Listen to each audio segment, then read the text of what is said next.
Hello ladies and gentlemen, and welcome to ZenHD. Today, I bring you Banished. This is essentially a city builder where you are in control of the resource management. This game was actually recommended to me by a good friend, Dooz. Shout out to you, homie. I must say, this is quite an interesting game. Maybe a little bit different than to what you're generally used to playing, especially with these city builders. You're essentially trying to boost your population and also combat the different weather conditions. And lots of different events that can actually happen, which affects your village. And I can say it's quite easy to tip the balance, especially towards the negative side in this game. It's very sensitive to what you actually do and how you actually play the game. It does really directly affect the overall health of your village. But the main things are you want to maintain the health of your citizens and also keep the happiness up as well. They do fight against depression. Which is not foreign to most of us, I can assume.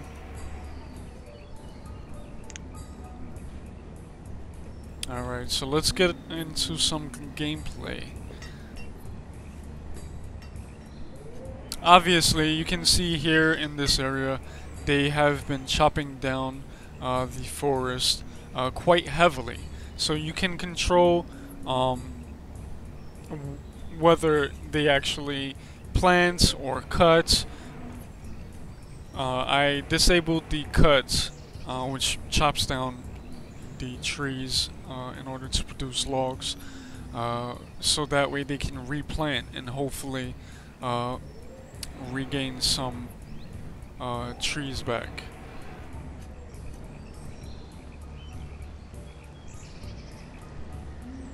I also recently purchased sheep as well as cattle. This is for a future project once I build another pasture. I believe the current pasture we have right now, actually, let's change it. So let's get some sheep working in there. I had some chickens, but for some reason they weren't really producing. I don't know if you need 2 of each. I'm not sure. Well, let's see. Let's see if I can purchase another one. I don't know how many. Okay, yeah, I can. Alright, hopefully that will be enough to cover or produce more sheep.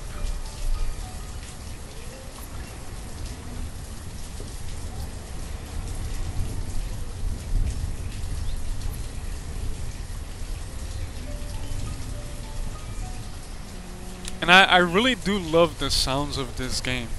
The rain and the storms, they really do immerse you into this game.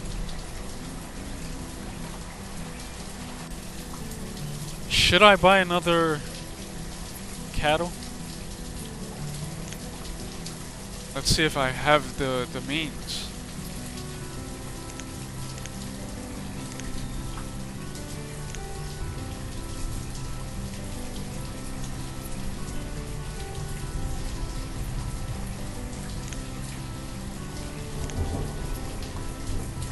Alright. So like Noah, we have 2 of everything. And as you can see, the sheep are slowly being transported to the pasture.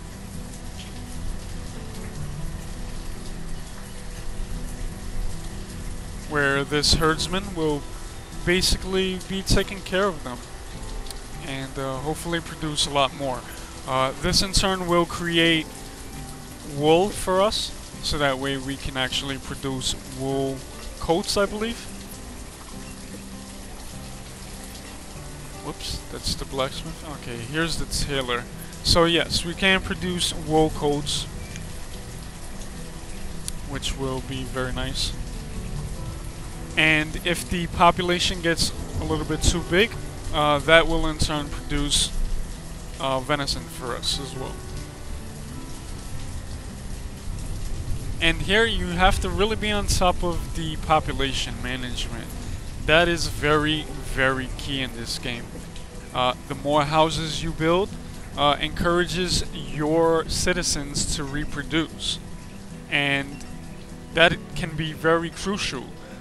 There have been some times where I would actually play and, you know, being a little bit more conservative, I didn't really focus on the reproduction, and I actually ended up losing out because they weren't reproducing quick enough. And that's where this game becomes very, very tricky. For right now, my overall goal is to keep somewhat near. Well, my goal is to get at least 50,000 in food. We currently have 37, almost 38,000,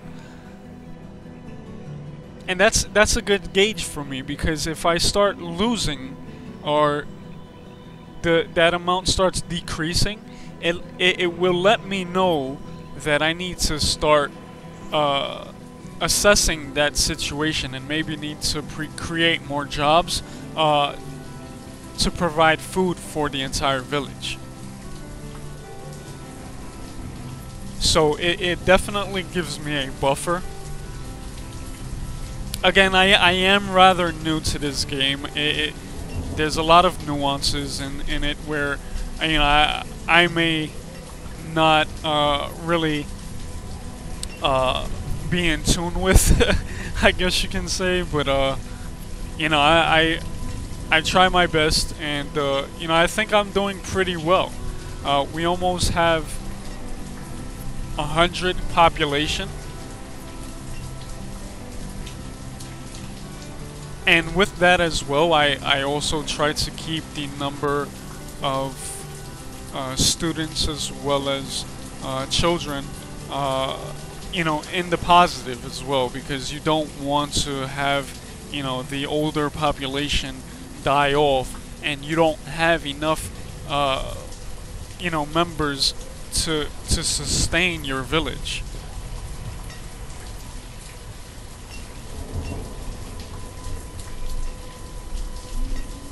I love the sound of that thunder. And this game is actually quite relaxing, despite you having to really put your focus into it. So recently we've had our herbalist die. When your citizens die, they are replaced, and again, I try to keep a positive on the laborers, because the laborers rather, because they are essentially pulled if anyone dies. If a citizen dies, our laborer is there to replace, if you have, you know, the means. It's also important to educate your citizens as well, because it increases the efficiency of their work. I assume it also decreases the chances that they are killed by mistake, maybe, you know, in the mines. If they are not educated, you may find that you know, they get killed, maybe by a falling rock or something like that.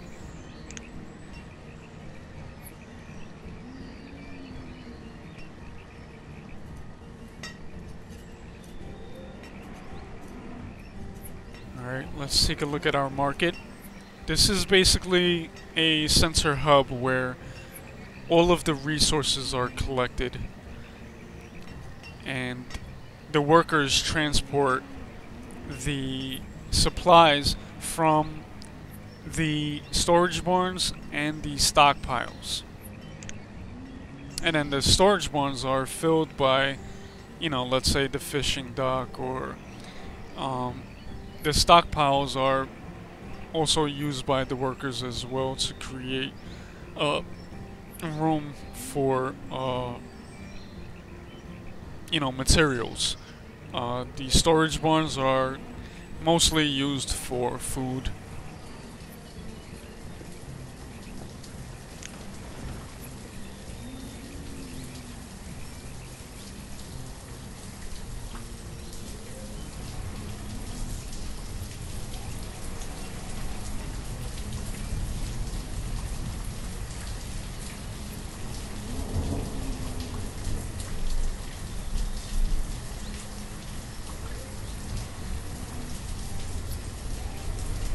Currently, the quarry and the mines are fully stocked, as you can see by the icon. This is basically maintained by the limits that we set, and once they are reached, the workers no longer work in that particular area, and they perform laborer duties.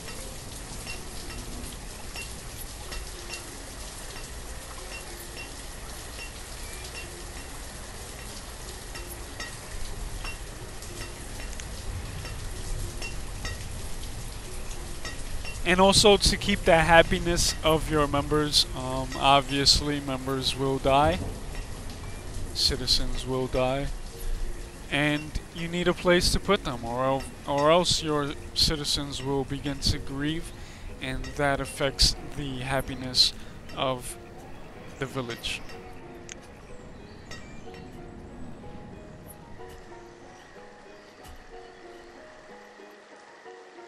So everything's looking good here in the pasture.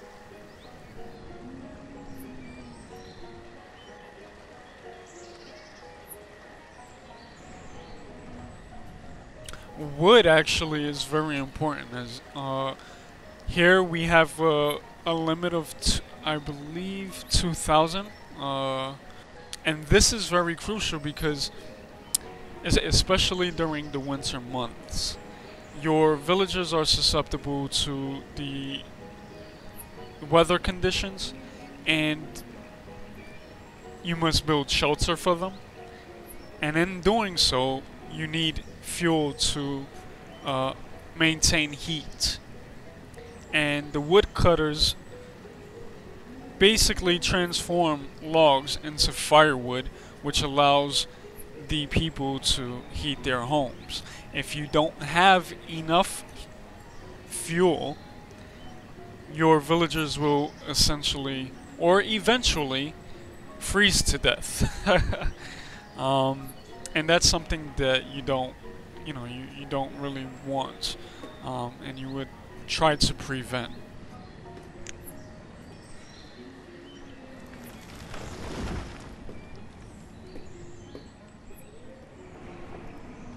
Alright, so you can see that they have been busy planting. You can see these small trees arising from the ground, which is a very good sign. Eventually they'll grow into strong, sturdy trees. This has been sort of cut down as well. And we don't really need to cut as much, because again, when you farm resources, they're basically used and transformed through other means, and when they reach that particular limit, there's the demand basically dwindles. So that gives you time to actually, you know, take or put the effort into replenishing what you have for the future.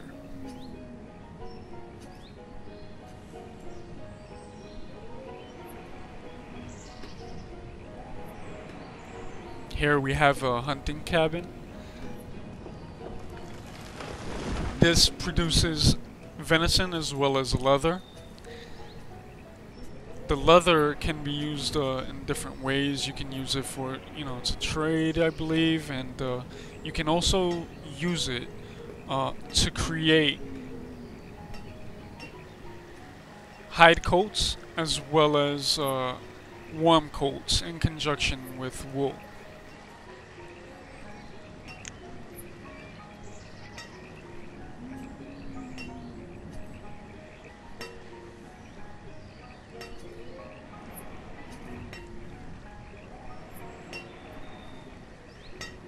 We also have crop fields. This one currently is producing potato. We have another with corn. And we have an orchard with pecans. Or pecans. However, which way you want to say it. These are a little bit more of a long-term investment. They don't really produce quickly. I think they produce by the season, or depending on the season, and it takes a lot longer for them to yield any actual food that your citizens can use. This you would have to consider once you get a more stable amount of food. It's not anything that you want to use when you're first beginning your city.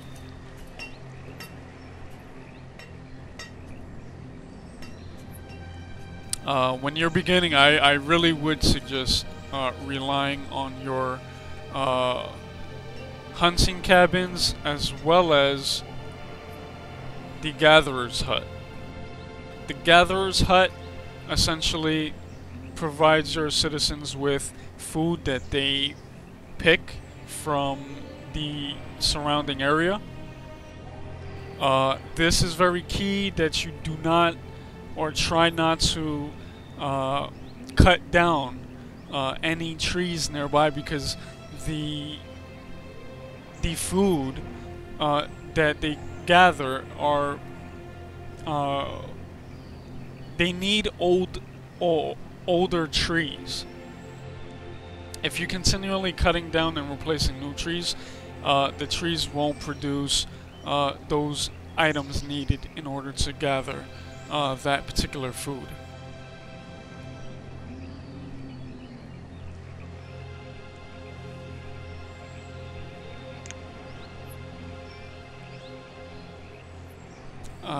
Currently, we also have an herbalist.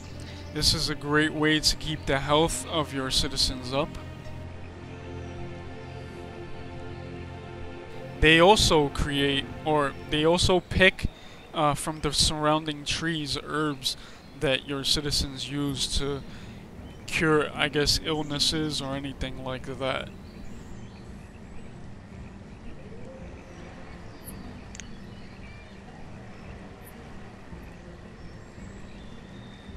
And here we have another market. It's 87% full.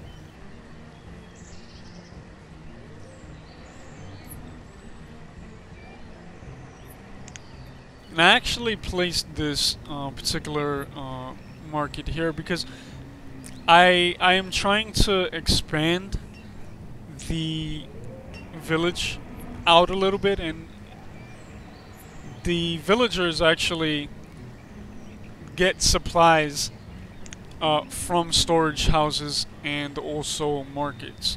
So it's basically a hub, a center hub, where your citizens can travel to collect whatever they need. if you don't have any access to, let's say for example, firewood, your citizens may have to travel a really long distance just to reclaim that firewood that they desperately need. And sometimes, it can be a matter of, timing, in order to save, someone from death. Whether it's, starvation or the effects from cold.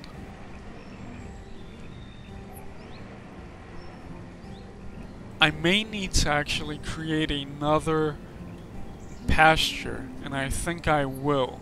I have about 7 extra laborers, which I try to maintain about that much, because it's really about the turnover rate. People, well, your citizens eventually will die, and they need to be replaced. And again, you have that reserve, to pick from. So let's see if we can fit one in.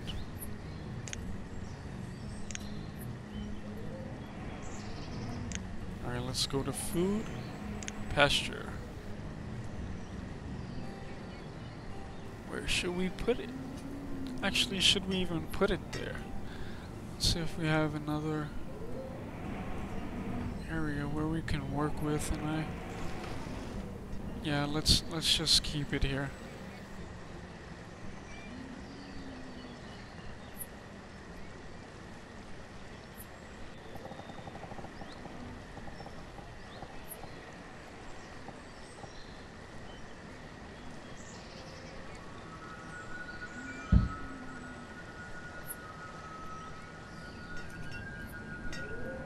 And here you are also in control of the speed, so let's speed it up a little bit.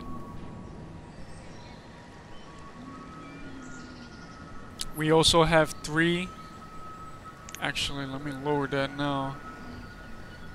We have 2 builders that are on call, and they will begin working on that particular building. And here it displays exactly what is needed in order to complete the building. Now, logs are the needed resource, so that's all they need. It's not too demanding. And it also needs time to build. So obviously the more builders you have available, the faster you can get it up, if you know what I mean.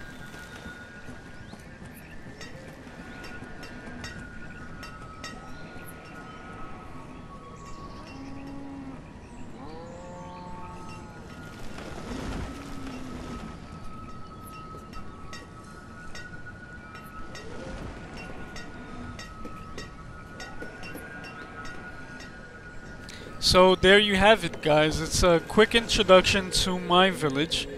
I hope you enjoyed it. If you have any questions or comments, please, feel free to post them in the comment section below, and I'll do my best to answer them to the best of my ability. And thanks for watching. I'll see you guys on the next video. Take care.